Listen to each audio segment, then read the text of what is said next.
Ask the children to take turns reading sections of the text, correct their pronunciations at appropriate timings, and drill them in pronouncing the words correctly. The following words would require special attention in terms of articulation. Whatever, इसमें जो stress है honourable teacher वो ई के ever के पहले ई पर है. Whatever, expert बाकी आसान है, सिर्फ ये है कि एक्सपर्ट की पहली ई पर स्ट्रेस आना है. रियली नहीं कहना, इसको बच्चों को आप बताएं. रियली. एंजॉय, वही ओए वाली साउंड है जो मैं अक्सर जिक्र करता रहता हूँ. Boy, toy, enjoy. ये इसलिए जरूरी है उनको ताकीद के साथ कहना कि वो फिर बाज़ औक़ात एंजॉय कह देते हैं और जिसमें बहुत ज्यादा देसी टच आ जाता है. अप्लाई नहीं कहना और अप्लाई नहीं कहना, अप्लाई.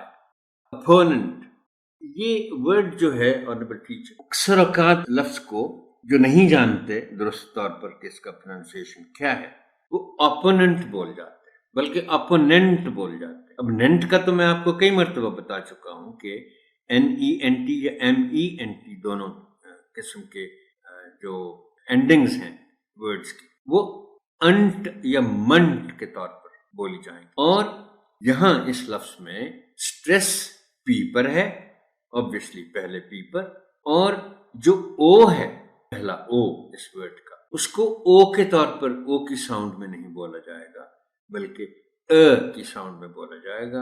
अपोनेंट. देखें कितनी बातें हो गई. ओ की साउंड, पी पर स्ट्रेस और NENT की साउंड. टूर्नामेंट, ये फिर वो मंट साउंड आ गई, बाकी इसमें आसान है. टूर्नामेंट.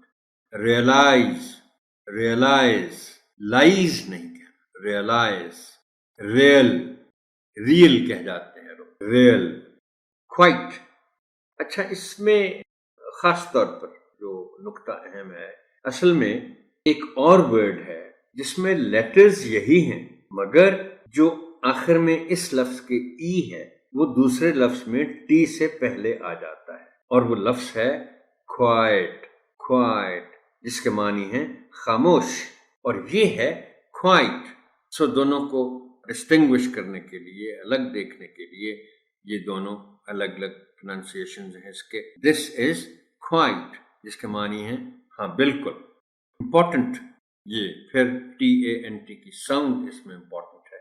इम्पोर्टेंट में ये साउंड इम्पोर्टेंट है कि आपने इम्पोर्टेंट नहीं कहना. किसी बच्चे को बताएं आप बच्चों को इम्पोर्टेंट.